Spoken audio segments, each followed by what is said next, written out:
Hey, I'm Ellecia, your non-monogamous relationship coach. Welcome to the podcast where my friends and I chat about our relationships, enthusiastic non-monogamy, polyamory, swinging, kink, and our lives. You'll get a candid peek into what makes it worth it to live life outside the box. And in case you're still wondering, nope, we're not monogamous.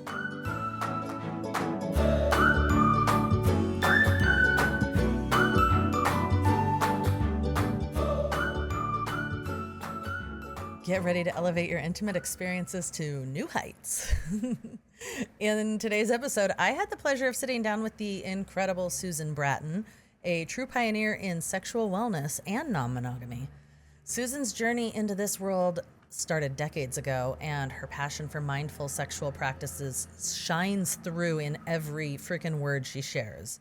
So we're exploring topics that can revolutionize your sex life, whether it's mastering STI testing, exploring hormone replacement therapy, or unlocking the secrets of ageless sexuality. Susan brings a tremendous wealth of knowledge from her personal and her professional experiences, making this conversation not just informative, but incredibly relatable and empowering. I am so inspired by her. And her candidness with her own struggles and triumphs combined with her expertise creates a really safe space for us to learn how to enhance sexual pleasure and connection. And she doesn't just talk about sex, she lives it, breathes it, brings it to life in ways that make you feel like you too can experience more satisfaction than you've ever imagined. So if you're ready to listen to a conversation that could change the way you approach your sexual experiences, let's make it happen. Take a listen. I hope you enjoy this as much as I enjoyed recording it.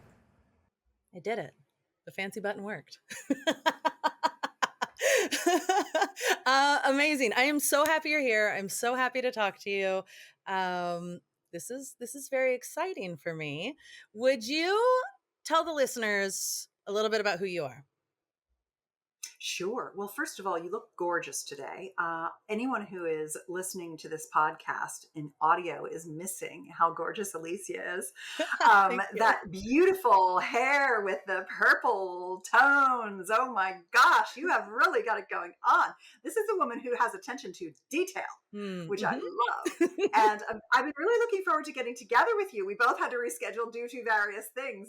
And I really love the concept of your show. And as a consensually non-monogamous person for decades, it's an area I'm a sexpert, and yet I'm not a therapist. I don't coach people one-on-one like you do. I don't sit in meetings with, customers in this way. I run a publishing business.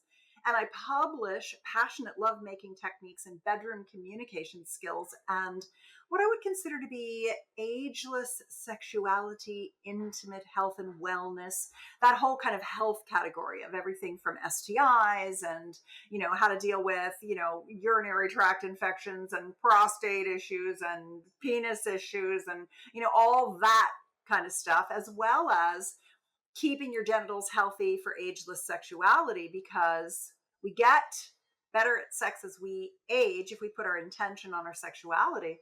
Yeah. And so we have to keep our parts in good working order. So I would like to touch on that a little bit today, because I think that's really an interesting area, the sexual regenerative / sexual biohacking piece of things. Because I think about sex as a three-legged stool that have kind of like equal weight. One is techniques, learning how to be a good lover, because we've really been fed a very patriarchal, very, limited, narrow view of what sex is. So techniques are great, but they're useless without communication skills. And there's a real ascension model to learning how to be a good communicator behind closed doors. And so there's like step 1, step 2, step 3. I've kind of figured that out over the last few decades. And then it's the health piece. Like if the parts are broken, you're not doing anything. So I run a couple of companies. I'm the CEO, the face of the brand, an author of 44 books and programs. I make a supplement line as well as a sexual vitality energy bar. I'm really into longevity and hot sex. I am currently a I'm in a throuple with my husband and another man. They are both straight. I've had over 1,000 threesomes and group sex. I've been to over, I don't know, 20 or 30 sex parties. I'm the spokesperson for a brand called Euphoria, a brand called Gainswave, and a brand called the Dr. Joel Kaplan Company. They make penis pumps, as Oh, well as the chief advisory officer. I can't even remember my title. I should remember it exactly. It's really good. We flustered over it for a while, of Basis Diagnostics, which is next generation at-home STI testing company, at-home collection kit that you just keep it on hand. And then when you need them, you just do them and send them in, and you've got your results. No more blood draws and appointments. And so that's really chief advocacy officer. That's a really interesting thing too, because when you're in consensual non-monogamy and you're, having sex with multiple people, you're very aware yeah, of keeping yourself safe for the long term, because the absolutely. downside of STIs is, can be literally terminal, but can also give you long lasting problems into your older age. And so the more we know about it, the better we do. So that's kind of me in a nutshell, both like personally as well as professionally. So I had a lot to talk to you about, which is why I'm glad I'm here. Thank you for having me. This is amazing. So I knew some of that, but only some of that. I am inspired. I am busy. I know that feeling. Yes, you are. I imagine you are very busy. Holy All a cow. labor of love. So many good things. This is brilliant. I love talking to people who are as passionate as I am about helping the world have better sex. It's such an Yeah. integral part of like who we are as humans. Yes, And it is. it's so needed. Amazing. So you have a triad Yeah. with two straight men. Can you tell me a Yeah. little bit more about that? Yeah, sure. I also have a 27-year-old daughter who is currently living with us at home temporarily. She's a marine scientist and she travels the world. So her home base is part of like a grandma cottage at her house. And That's amazing. she loves our non-monogamy. Yeah. And she loves, right now, she has what she considers to be two daddies. And they both love her so much too. And she brought her boyfriend home, and he's with us, this adorable Australian. Oh my God, he is just so cute. We call him the bear. Mm. And he loves it too. And at first it was like, oh, whoa, okay, your mom has a husband and a boyfriend. What the fuck is that like? And she's like, it's fantastic. Wait till you meet them. Uh-huh. Uh-huh. And so she has turned out to. She's like, I'm just super hetero and kind of serially monogamous. And I'm like, great, that's fine. You got plenty of time. That's what I tell her. Yeah.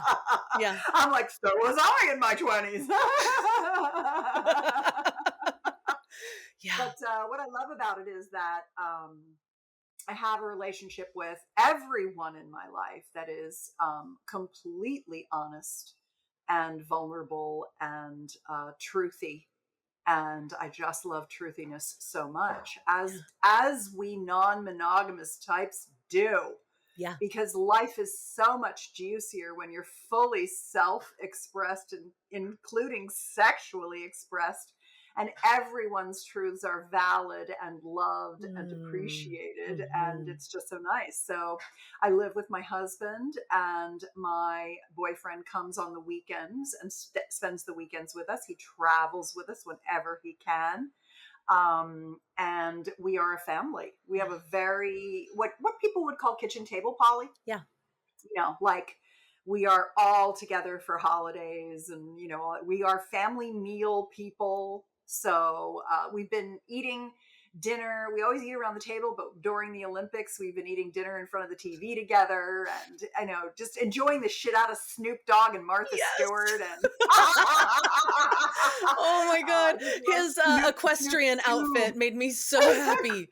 Oh, Me too. And he's afraid of horses, which is so cute, but he looked adorable. I know. It's really been a joy to see all of the Two Spirit LGBTQIA plus people of the Olympics as well, which I yes. have loved. Thank God we are making progress, Ellecia.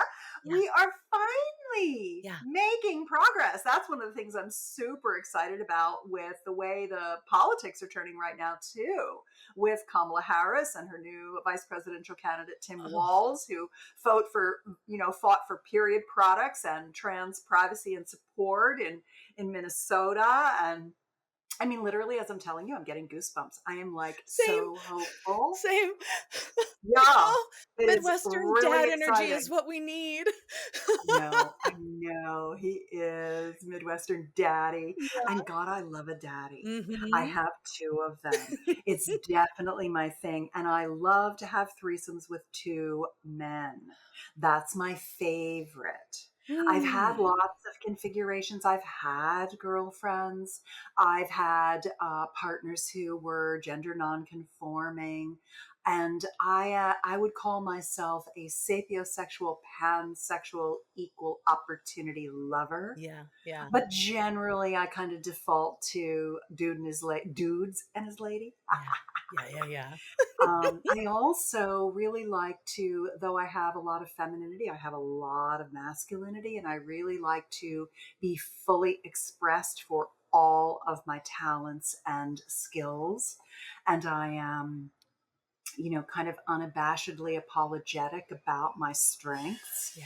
and feel that one of my jobs is that I need to be my true full self to model what that's like for those who are coming up behind me. I have been breaking barriers my whole life. I was born in the 60s into feminism and the birth control pill. And though I do not recommend birth control pills, I recommend fertility awareness and the non medicated IUD. I have also worked in the meritocracy of Silicon Valley. I have been a high earner. I run two companies. I have multiple partners. I'm 63 and having the hottest sex of my life. And I just want to really give people the courage to be fully self expressed to whoever they are as well. Yeah. Yes. Yes. Yes. Yes. I love that. It's so freaking inspiring. How Good. how okay, I'm curious. You had talked about being very truthy and the communication, and you mentioned a way that you have learned to communicate in relationships and in the bedroom so that things are better. Can you tell Yeah. me more about that? Hmm. Oh, yeah. So I think I call these my non negotiables. Yes. Yes. Yes. Yes. That's what you're referring That's to. what And I'm referring to. my bedroom communication ascension model. Ascension. Yes. I like to name shit. So, the first thing is that the non negotiables came from me really beginning to understand my female libido, desire, and arousal matrix. Mhm. And realizing that it was very different living in a woman's body than in, and when I say men and women, as I've already established, I'm a rainbow sparkle pony. Yeah. So what I'm really talking about here is like, kind of like how you think about yourself partially, but also literally just like the parts you got in your hormone profile. Yeah. I mean, when now I take testosterone and estrogen and progesterone, and I make a lot of oxytocin as well Oh. because I actually eat a yogurt that I culture at home with lactobacillus reuteri, that helps reestablish that bacteria in my gut so I can produce a lot of oxytocin, which is I'm gonna kind of need the that antidote recipe. to kind of the antidote to cortisol and the stress of daily life. Yeah. And so I'm big on hormone therapy for myself at 63. I still even have my period. And, if I post that stuff online, women are like, what? what's wrong with you? How the hell do you think you are? What do you think having menopause is bad? Like they friggin' attack me. They're so triggered around me wanting to have my period. Like I'm just fucking around because I want to have my period. I like to bleed. I like to extend my health span. I think that's helping me. It is a riot to see the like feeding frenzy on that stuff. But your hormone profile, if you are a penis, your average penis, penis owning, testosterone dominant dude, you have a very different libido, desire, arousal matrix than the typical estrogen dominant vulva owning woman. And that affects how we get turned on, what, why we get turned on, and everything in sex is a bell curve. So whenever I talk and you hear black and white, that's on you, because that's not what my intention is. So what I'm trying to say here is that everything is a bell curve, and there's people on the spectrums, and I love you wherever you are, but it's typically, most people are still in heterosexual, serial and monogamous, pair bonded, dude and his lady situations.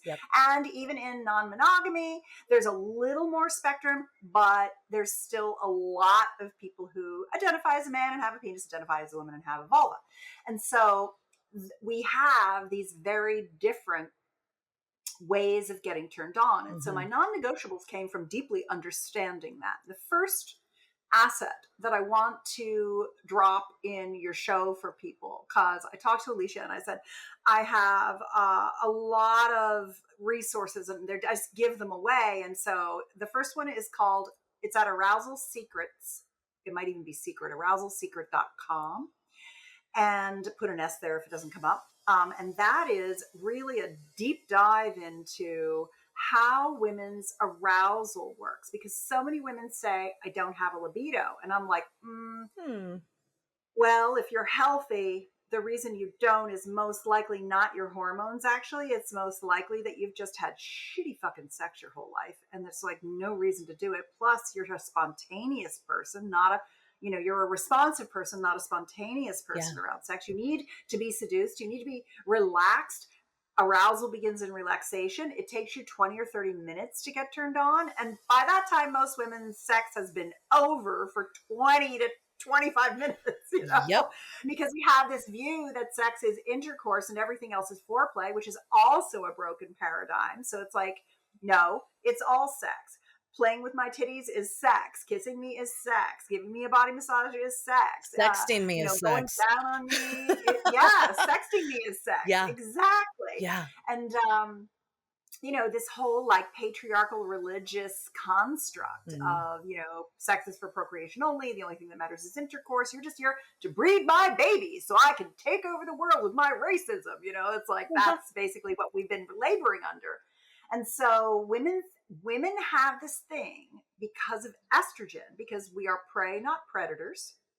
And because we have this very highly developed reticular activation system that makes us have to keep our eye on a million things because we're never safe walking in the world, that it takes a lot for us to let down to feel safe. Where men, and I'm just talking about the penis owning, testosterone dominant average person, they walk in the world safely. They get a bath of testosterone. They have nocturnal erections, wake up with morning wood, have a bath of testosterone. They're spontaneously desired. They're ready to go. They can drop trow and pretty much fuck anywhere. Again, generalizing. Sure. But Yeah. you get me.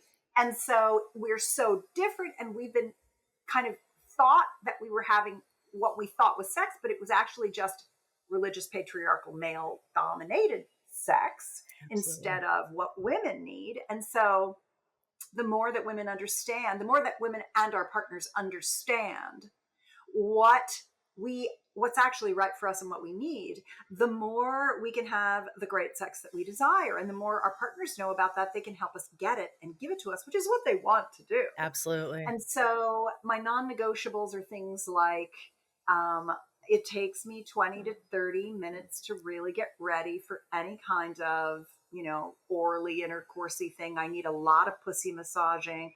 I need a lot of breast play. I need a lot of kissing. I need to stroke a cock. I need to relax and chill and, that kind of thing.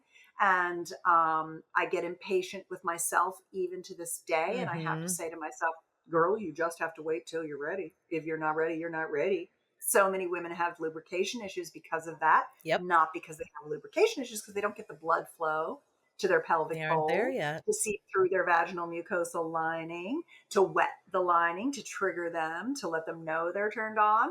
And so it's really about and desire.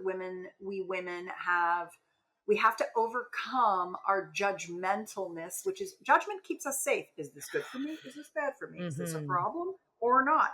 It's all around safety for us, a lot of it. And so we judge ourselves as much as we judge situations, surroundings, partners. And we're like, I'm fat, I have cellulite, my tits are saggy, my ass looks weird. Is there a hair there? Whatever it is.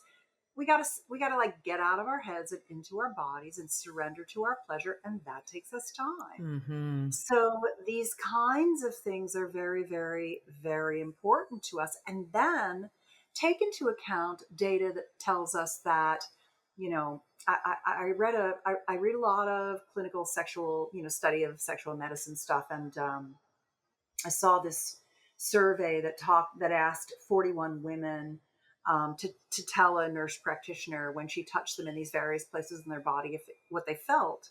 And the conclusion of the research was 50% of women felt pleasure in their vagina, 40% in their clitoris, but mostly anywhere else it was either, if you netted it out, shame, pain, or numbness. And I thought to myself, well, that's only because no one's ever touched them in those places and told them it was okay to feel pleasure and touch them in ways that felt pleasurable. And if 40% are feeling sensation that's pleasurable in their clitoris and not 100%, and, it's like all they've ever been is penetrated and associated that with the pleasure, and they've never even had their clits touched.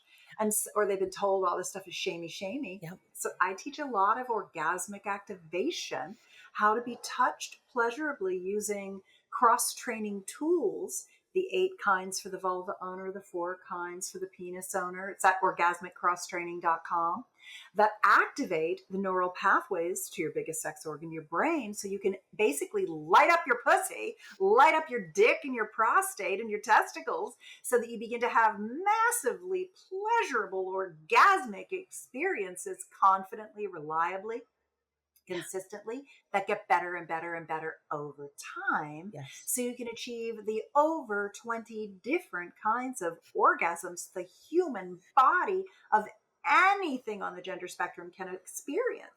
We think, oh, well, we can't have an orgasm from intercourse. And he goes, oh, I guess we can't. Well, we're still going to fuck. And it's like, that's the norm. It's right. It's it's crazy making. It's crazy making. Yes. Like once you know and have experienced so many different types of orgasm, it's like, how did I live my life and have sex in a way before that was not like this, that wasn't this pleasurable? Yeah. Yeah. We just didn't know what we didn't know. Yeah. Totally. But now we do, thanks to you. So many good things. This is amazing. I everything that you're saying is such good information, and I'm curious about when you talk about how it gets better and better. Yeah. The more practice you have, which when you have more practice, you are also aging. You're taking time to practice. So I'm curious about how what is my question here? My question is, what is ageless sexuality? Yeah. Ageless sexuality is a couple of things. First thing it is the fact that you do get better at sex and pleasure and communication. I forgot to do the communication piece of the your ascension, question, which I'll circle back to that. It's that sex gets better and better as you age, because you get more confident, you get more capable, you have more skills, you feel less body image issues, you begin to understand your desires more. You just have had more experience. It's also equally that when you have good sex and you keep doing it, it keeps you younger and fitter. It's a, you know, orgasmic pleasure generates the oxytocin that is the neutralizer of cortisol and adrenaline that comes from stress. It makes you feel connected. It reboots your nervous system. It oxygenates your whole vascular system, including your big old cranium. It sends lots and lots of neural signals and vagal nerve signals up into your brain. It releases neurotransmitters and hormone cascades of pleasure, dopamine, serotonin, oxytocin, etc. It just does so many things that are beneficial for your body, that are very anti-aging generally, that it also helps you live longer. There are a lot of studies out there that come to the basic same conclusion, which is that people who keep having sex live a longer, healthier, happier life. And so you're going to hit roadblocks. Yeah.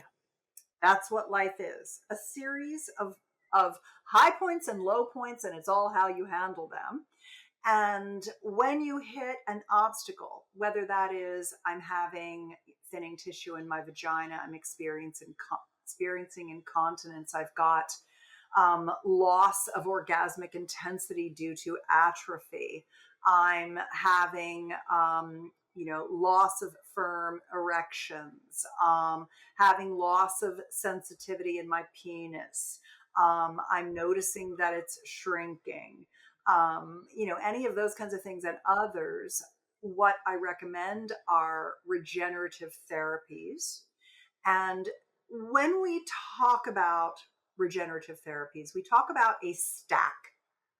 A stack is a number of things you can do that synergistically work together to reverse the ravages of aging and keep all your equipment working well. And I'll give it to you in a very simple way. Hormone replacement therapy, very simple.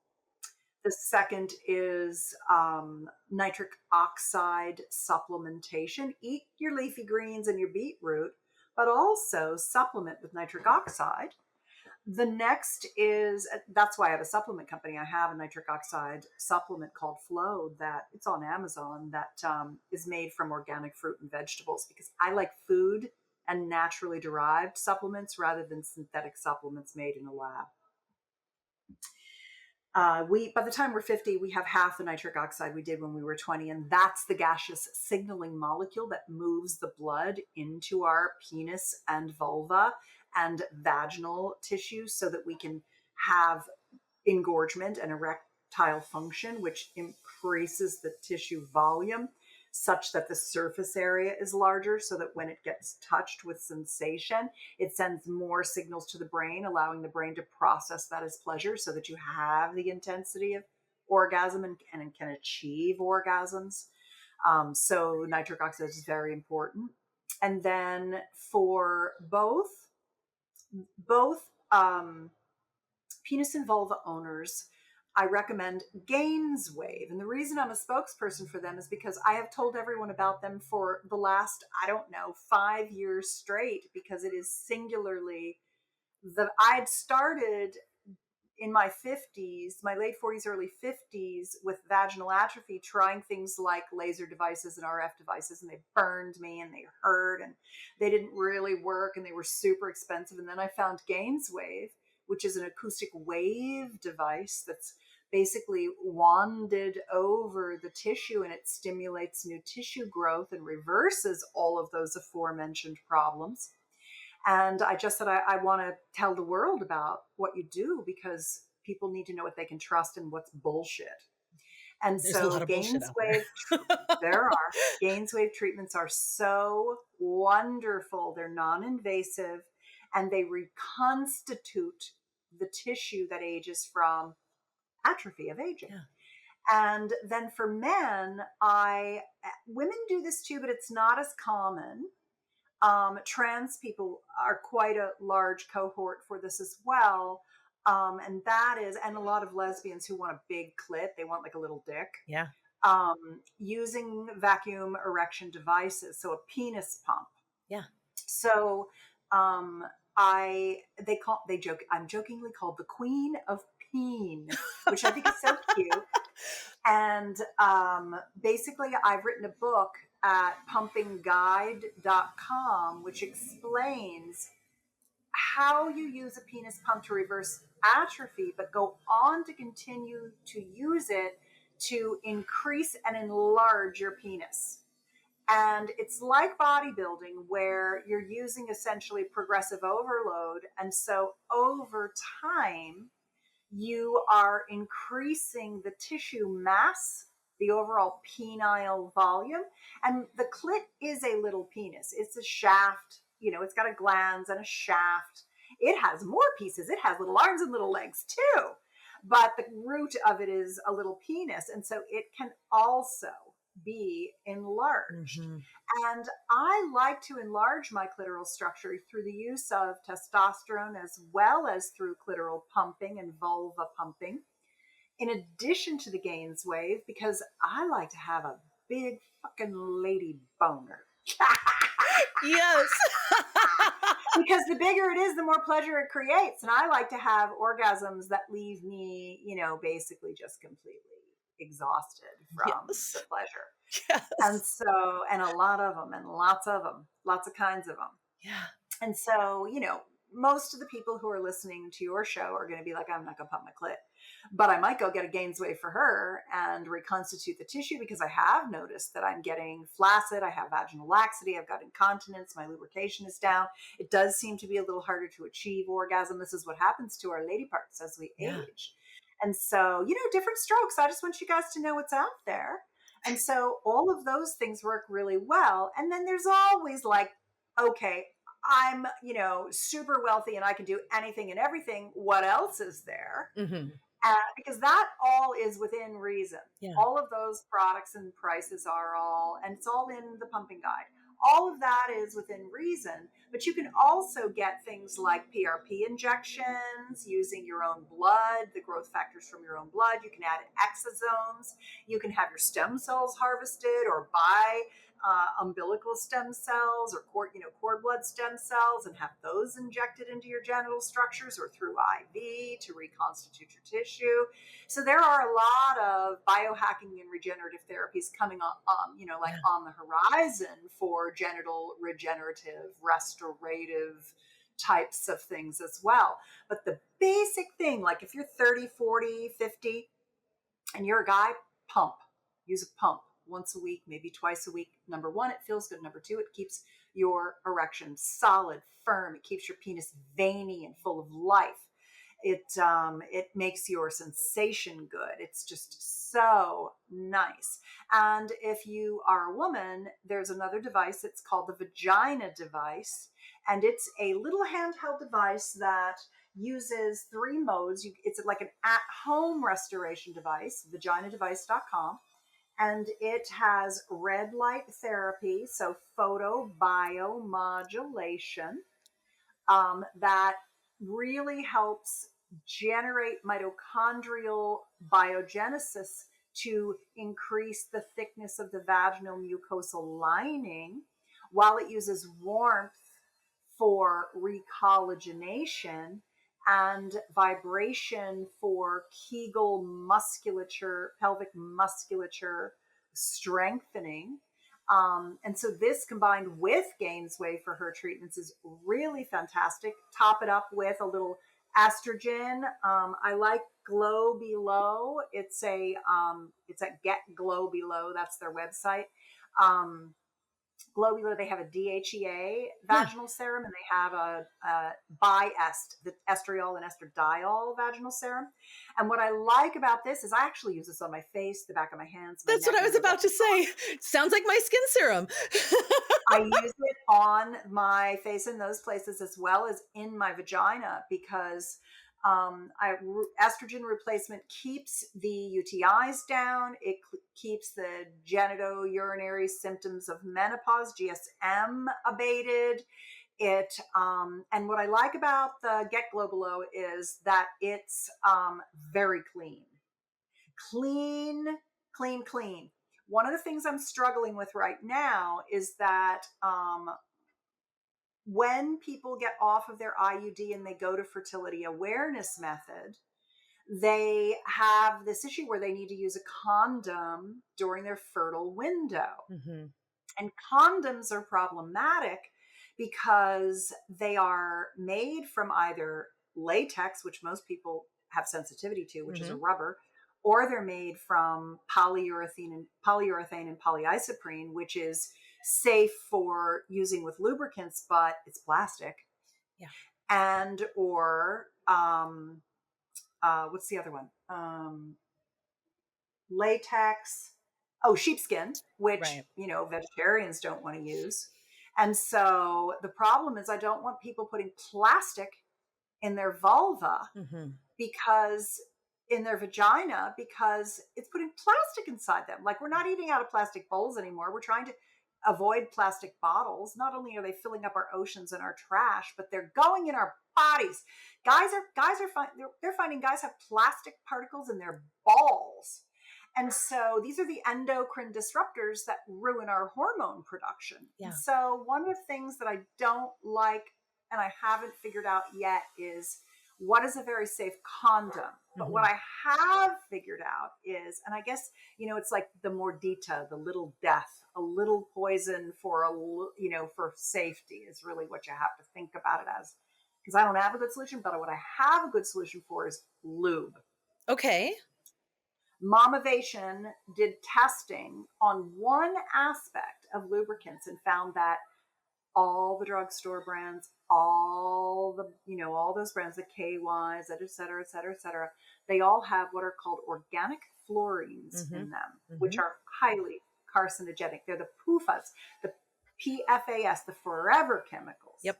And so I partnered with Foria, Foria, for this pleasure protocol, and I'll send you some. Remind me at the end to get your address, and I'll send some to you.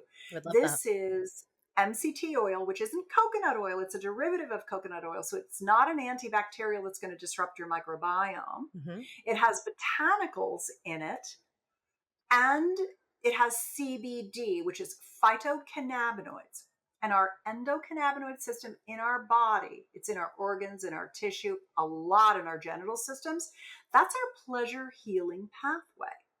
And what they've come up with, my pleasure protocol, is 3 of their products I use together and recommend. One is called Melts. They're these little cocoa butter, little pieces, kind of like the size of your thumb, that you insert one in your vagina. They also have booty melts. They also have relief melts for menopause and PMS. And then that's really nice because trying to get lube up in there can be difficult, especially for anal. Yeah. And I used to recommend Uber Lube, and that was a silicone lubricant for anal. But the problem is that they were on that organic fluorine list, and I'm like, shit, I gotta X that off my list now. So I use the booty melts for anal, which I love. I just discovered how much I love anal in my 60s, so never say never. Never say never. And there's so much good there. I love it. Yep. It feels so good. And then they have their Awaken Arousal Oil, which you rub on the vulva, just a couple of drops, and it's like a lubricant. It's like it awakens the brain, the biggest sex organ, to vulva connection. So you start your lubrication and relaxation. And then their sex oil is for all the slide and glide that you want, totally clean, no gunk in it. Yeah. So that's at pleasureprotocol.com. And that's a really, really, really nice set. And they have they made me a custom page with a discount, so that's nice for your listeners. It's 20% off. Amazing. They have a little kit you can try that's trial size. They have the full size grouping.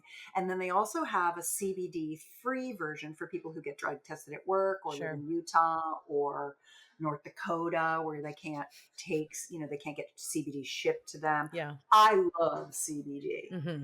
I also like cannabis. It works for me. I like to have a little cannabis before lovemaking because I find it very relaxing.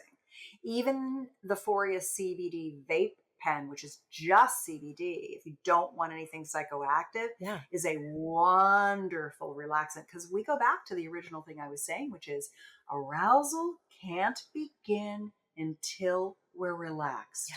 You cannot, all you can turn my knobs and push my buttons all you want, and shit isn't gonna happen till I'm chill. Mm-hmm. And then Mm-hmm. I'm not special. That's just the female container. Yeah. And so I just work with what I'm given. And that's why I have my non-negotiables about like not rushing myself.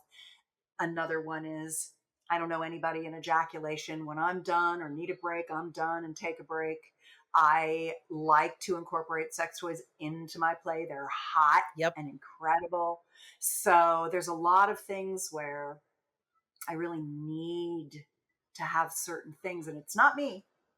It's just my meat operating system, the meat package I live in, and it's your meat package too. Yep. Yep. And Yep. so Yep. the more we know, the better we can support our little meat packages to give them what they need.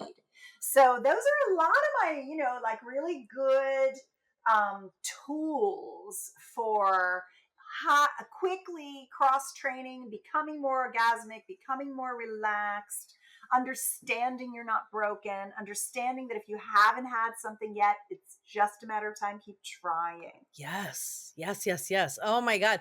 I would say I knew about 70% of that. And I feel like Oh, my good. mind has just been opened up to so many possibilities because I feel like, like I'm Excellent. a very, very sex positive person. And I do things like go, Yeah. well, I'm 45 and, like certain tissues are changing. And I go to my gynecologist and he's like, you don't got to worry about that yet.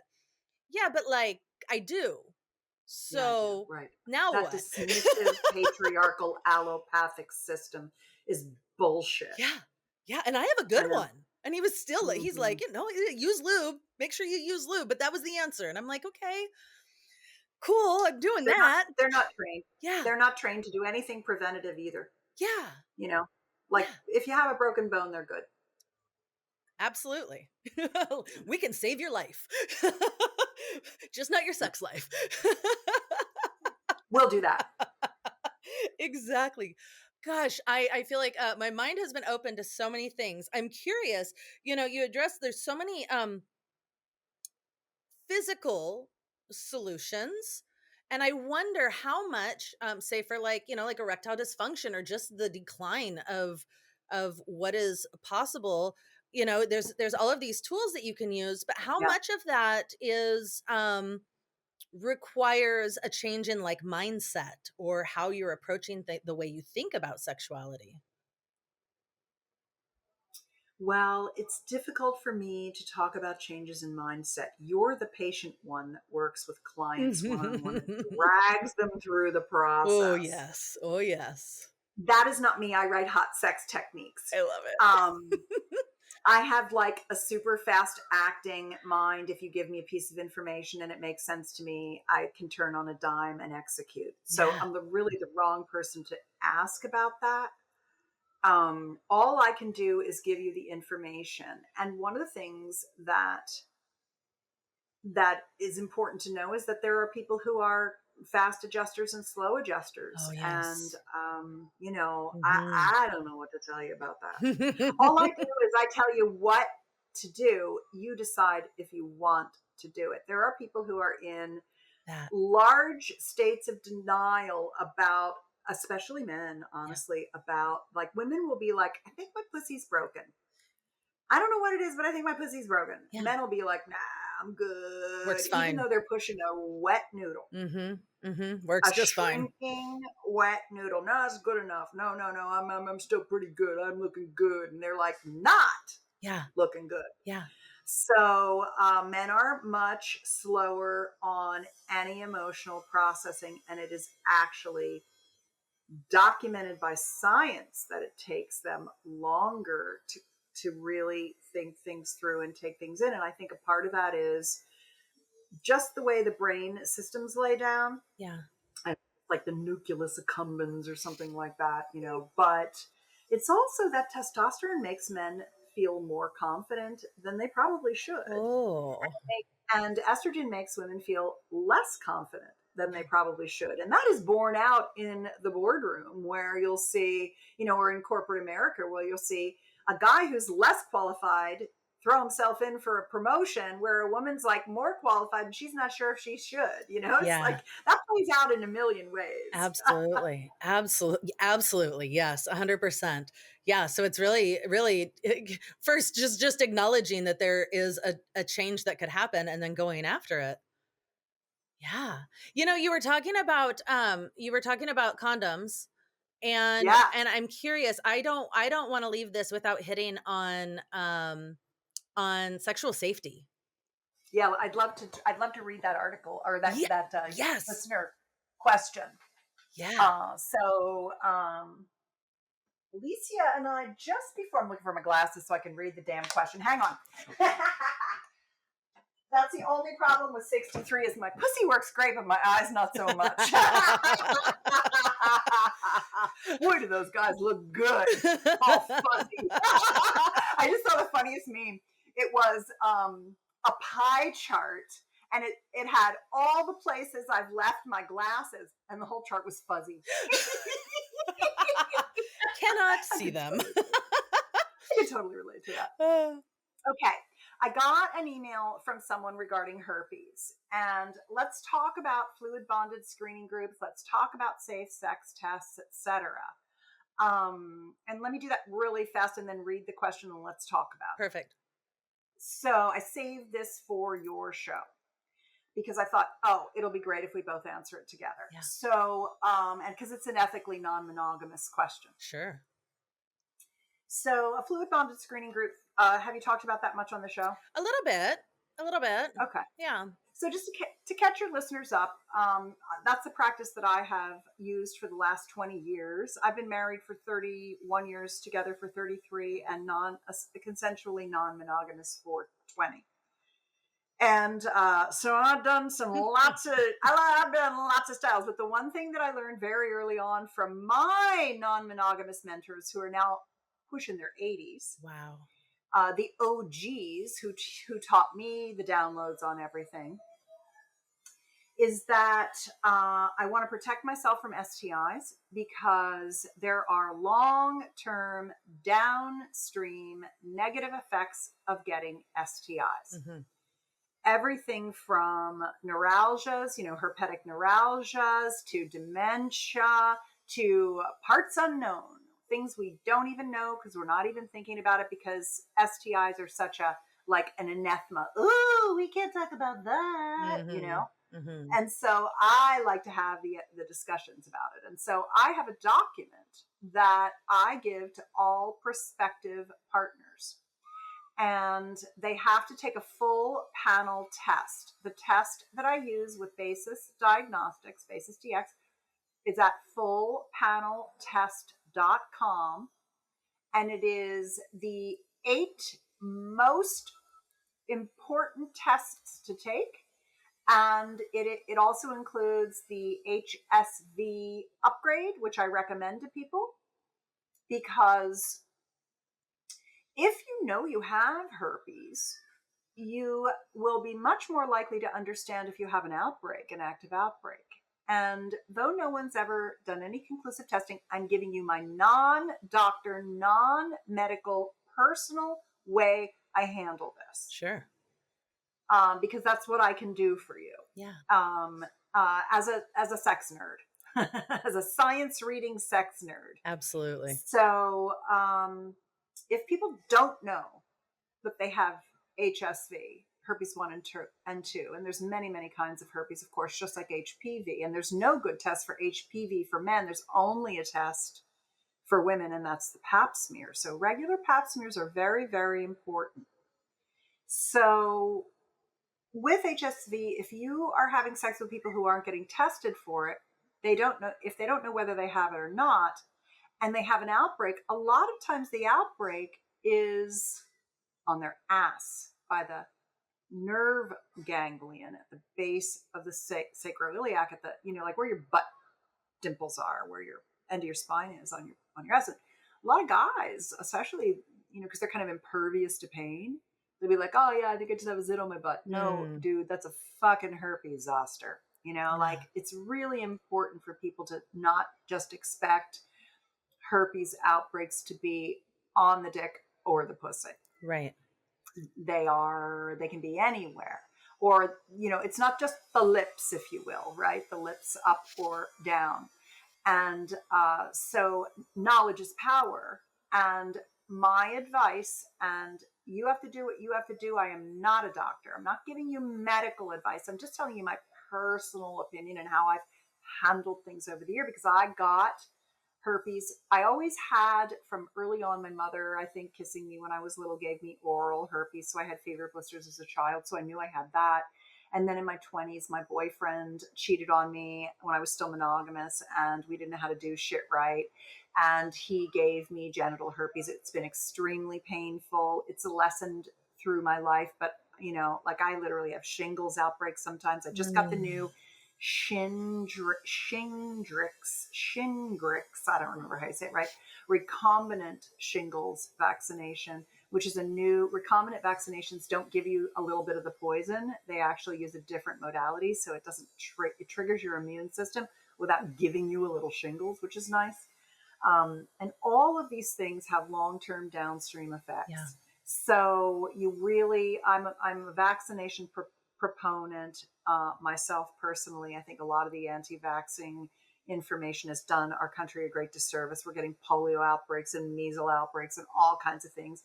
And it's disinformation that's coming from outside the country most of the time, and preying on people who don't understand science. And the downside of that is that people are getting ill and dying, which our enemies like. They like that. They're trying to create disarray in our society, and they're trying to split us into factions. And so it's just equal, it's emotional warfare. Yeah. So when you know that you have it, you can watch out for it. And what I do is, if I have an outbreak, I abstain the entire time of the outbreak and until that skin is healed. Yeah. That's what I do. And I will cover it up with a Band-Aid, like a waterproof Band-Aid. And I will still, like, let's just say I have a herpes outbreak on my labia. I would still do oral sex. I can't give you herpes is a skin-to-skin contact transmission. Right. It comes from the zoster, from the outbreak. And so if you completely cover it up, you could still do oral, manual play. There's a lot of things you can do. You don't have to abstain from sex unless you think sex is only intercourse. And you know what I mean? And so I think it's just like that whole knowledge is power thing. Absolutely. And the more you know, the better you do. So, and what I like about the full panel test at Basis is that you keep them at home now, and keep a couple at home. And then when you need them, it's all home collection. It can be, just a little sample from a fingertip of blood into a little vial. It can be a urine sample. It can be a swab sample, depending on which things they're testing for. And it's a very, very comprehensive test. It's called the Comprehensive 8. And then you add the HSV on there, and then you send the kit in, and within 24 to 48 hours of them receiving it, and they're getting locations across the country now, which is great too, you have your answers via email. That's and amazing. They even have the contract with the adult industry now called PASS, where they'll do digital online telehealth verification. So if you want to make sure the test results you're seeing are from the person you need the test results from, let's just say there's a low trust environment situation going on. Sure. You can have it visually verified with their identity, and that's available as well, which, unfortunately, there's a lot of sociopaths, psychopaths, mean people who take advantage of others that are out there in the world. And if you want to be super, super safe, you can do that too. Yeah. The kind of molecular fingerprint of the person is available. So that's an interesting new technology as well. And the adult industry has adopted that, which I love. That's They've amazing. chosen basis diagnostics to do so. Yeah. So that's what I wanted to preface. Shall I read the question? Yeah, let's hear it. Dear Susan, I recently tested positive via swab because I went positive for herpes via swab because I went into instant outbreak from the stress. I'm learning to live this life while being ethically non-monogamous, and it's been excruciatingly difficult so far.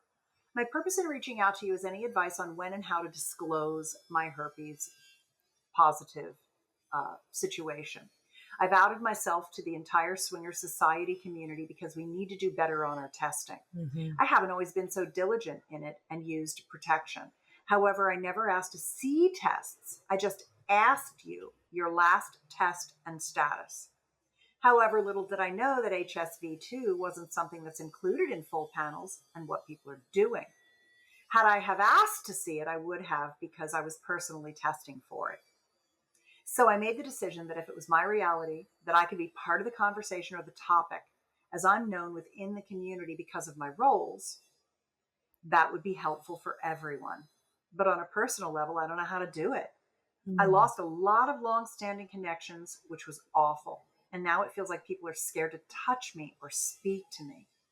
I know a lot of that is in the lack of education and knowledge about herpes transmission. So I'm trying not to take it personally. I guess I just need to hear success stories or that it gets easier. I'm not really sure. What can you tell me to help me navigate this difficult and very upsetting situation?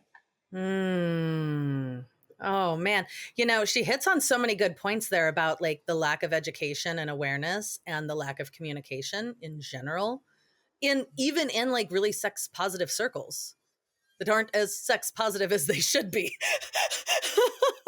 Yeah. Yeah. Exactly. Yeah. Totally. So do you want to go first or do you want me to go first? Yeah, I'll go first.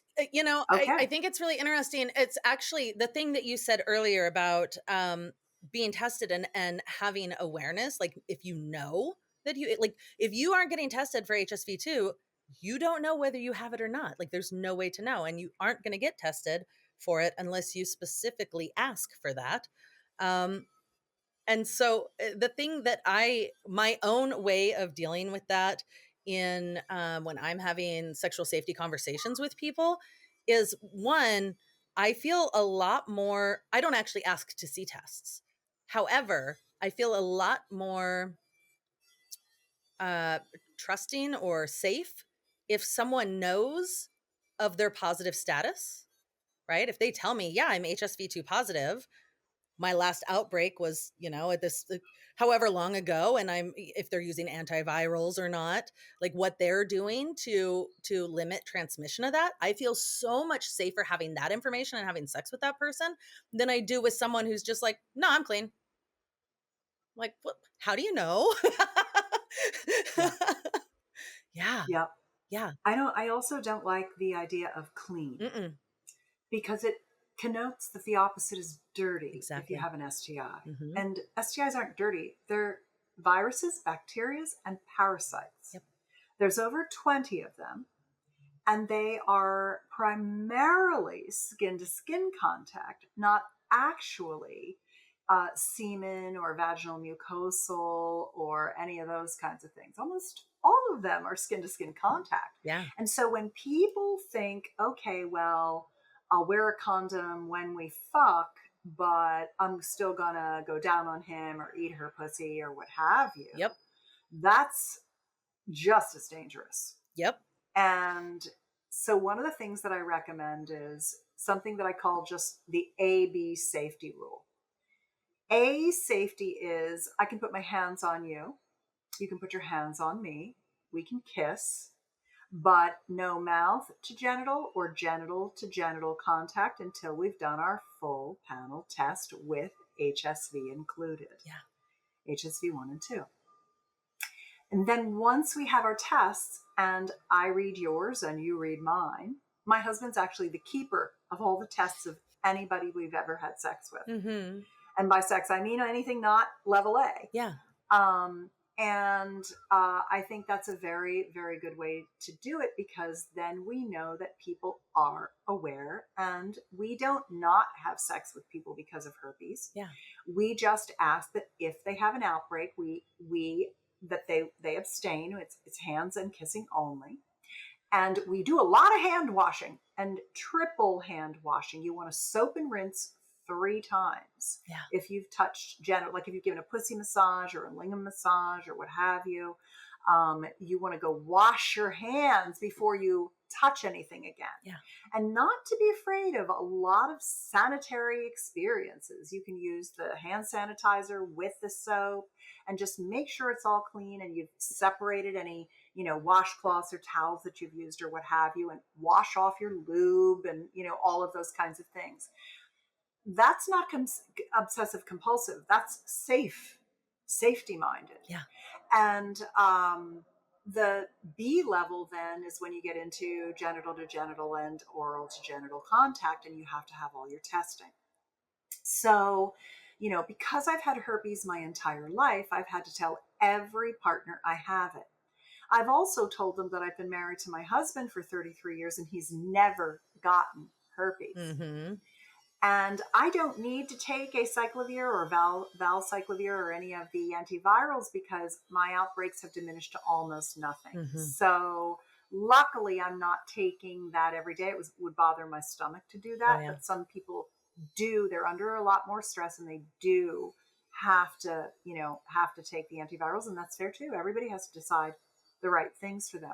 But the other thing that I think is very important is to do a visual body scan, front and back. As I've told you, the herpes viruses live in the nerve ganglions, the trigeminal for oral, and the, what is it called? The sciatic ganglion, the one at the base, I forget what it's called. And they live there dormant, waiting for your immune system to dip so they can flare and pass themselves along. So the stress is definitely going to exacerbate herpes outbreaks for sure, which is really shitty because they hurt. They hurt. And I feel badly for people that have a lot of outbreaks. It is unpleasant. Yeah. So what I would tell my person who asked me what to do is, I would say, start to educate your entire community. Mm-hmm. Become the STI expert. Begin to learn about the tests.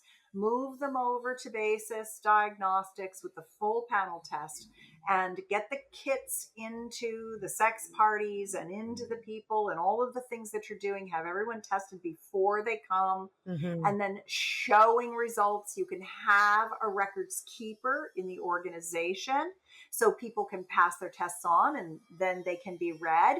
People can be clear about what they have and don't have. And then they can have the conversation, the safe sex conversation. Okay, I have, Hep C, or I have herpes, or I have whatever. And I am also getting regular pap smears to test for that, because men can't get tested for it, only women. So the women have to be careful about the HPV stuff. Yeah. You can also talk about your HPV vaccinations if you've had them. And so basically it's, what are you being tested for? How are you asking about it, and how are you communicating it, and what kind of safety protocols are you using? Visual, full body scans, and abstinence when you have breakouts. And the more that we normalize this and we stop talking about it as clean and dirty, the more that we realize that it's just one of the many that we carry. Epstein-Barr, 75% of people carry some herpes virus. It's not like, honestly, a lot of the people who think they're clean are not. They just don't have outbreaks. But they still have it. We're carriers of these things. And so they're lucky that they're not having the outbreaks for the transmission. Truly. And so I think once you know all those things, you don't have to feel bad that you did anything wrong. and that you are actively and you're proactively keeping people safe. Yeah. And people will love you for teaching them what to do, how to do it, and watching over them. And so I really feel like this young person can be a harbinger of good Yeah. for her community, and that those people in that community will spread to other communities and teach them. And we have already been through a pandemic. We are still going through a pandemic Yeah. together. Yeah. So we have certainly learned mitigating strategies like airflow, lowering our, small close quarters, wearing N95s when we're traveling, and those kinds of things. So, we live in a world of viruses, bacterias, and parasites that want to spread through our transmission. Yeah. And the more that we're just grown up about it, the better we can take care of and love everyone and have super hot sex where we know we're taking care of and being careful with people's hearts, minds, and bodies. Yes. Yes. Yes. Yes. Absolutely. 100%. I love that. It's so important that people just like awareness, right? Like if you're having sex, you are always making a risk. You're always taking a risk of some sort. And so the more knowledge that you have, the more awareness that you have, the better risk assessment you're able to make. Yeah, let me tell you another thing that I get a lot of shit for, if you want to hear it. I do. Yeah, I get a lot of shit. I trigger the fuck out of people constantly over various things. Mm-hmm. I worry about, I love PrEP for the, anti-HIV, HIV prevention, although I just recently read that the Gates Foundation has been working on funding a 2-vaccination HIV, an HIV vax in Africa that is looking like 96, 98% as good as PrEP, so that guys won't, or people won't have to take, pharmaceuticals constantly. They can just get a vaccination. So that's very positive news. But the gay world has been doing a fantastic job taking their PrEP. And now they're taking, oh shit, what's it called? It's doxycycline. It's an oral antibiotic that is like a morning after pill. Mm-hmm.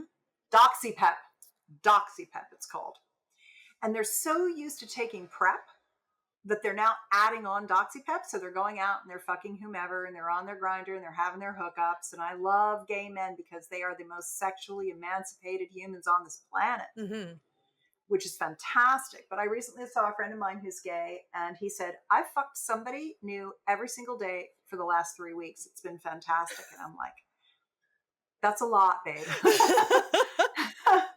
And I'm glad you are, but Jesus. And he's taking doxypep, and doxypep is a broad spectrum antibacterial that is an it's an antibiotic. And the thing that worries me about that is that they're ruining their gut microbiomes. And your gut microbiome is your first line of immune defense. Yeah.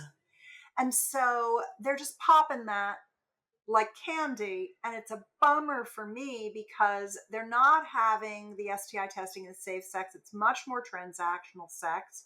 They're having a lot more partners, and they're not making any oxytocin anymore from killing that stuff off. They're killing all of the good and positive gut bacteria. And that's going to lead to things like small intestinal bacterial overgrowth and acid reflux, and lowering their production of neurotransmitters and hormones, and giving them irritable bowel syndrome, and leading to things like restless leg syndrome and difficulty sleeping and lower immune response. I mean, our gut is the seat of our health. Yeah. And I don't like the trend. And I get a lot of shit in the gay market around my position on that. They're like, oh, you're such a fucking bummer. Shut up. You're not the boss of me. You don't even know what you're talking about. And I'm like, I do know what I'm talking about. And it's not, I would not be so cavalier with my gut microbiome. Mm-hmm. But I'm a 63-year-old woman who's been around a long time. I'm not, a 20 or 30-year-old young man enjoying the fruits of the grinder universe. And so, I mean, I get it. You do you and I'll do me, but at least I told you. Yeah, You yeah. know? He's not getting yeast infection from taking antibiotics. But you know what? What they're finding now is that a lot of prostate cancer and prostatitis issues are Oh. from prostate dysbiosis. And a Mm-hmm. lot of it is candida and other negative, gram-positive bad bacterias Yep. in the prostate, which then render them impotent because they have to have prostate chemotherapy, Yeah. essentially, Oh no. And so this shit creeps up on you if you're not careful. Yeah.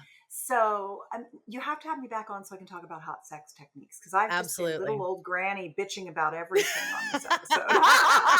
You're definitely coming back. We want all the hot sex techniques.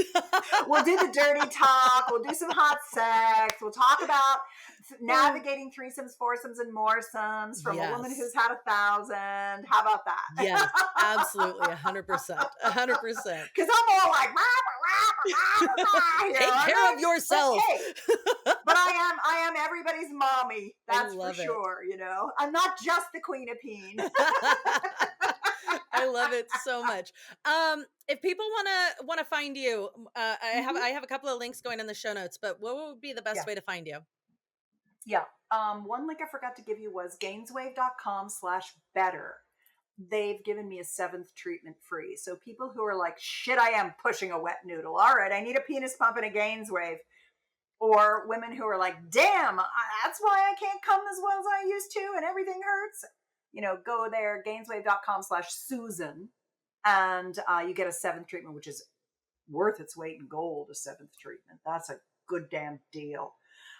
So that's one I want to do, not to forget to give you. And then you can find me on Instagram. Amazing. At my name, Susan Bratton, SUSAN BRATTON, Susan Bratton. If you want to sign up for my sex tips newsletter, honestly, I just finished up a week of oral tips that are things you will literally toggling, peeking, sharing frames. You're like, what the fuck is that? All incredible oral sex tips that will take you into new levels of bliss and happiness that you've never, ever achieved. You go to betterlover.com and you can sign up there for my newsletter. And if you like my political stuff, I bitch a lot about politics, but I'm heavenly happy now. We're love bomb these days. That's on Threads, and that's my name as well. I have a YouTube channel. I don't do a lot on TikTok. I don't know.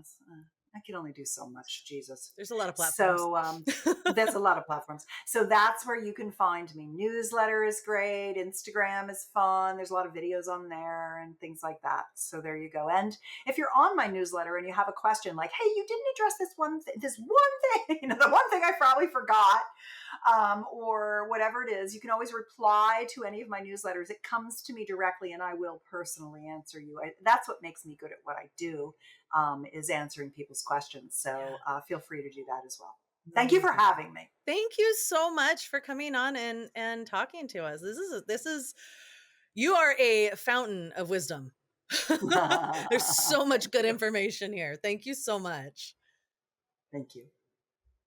That was the amazing Susan Bratton. Holy cow. What a fantastic wealth of knowledge there. If you enjoyed this episode, please, please, please go give us a 5-star rating, leave a review, let people know. I would love you forever for doing so. Bye.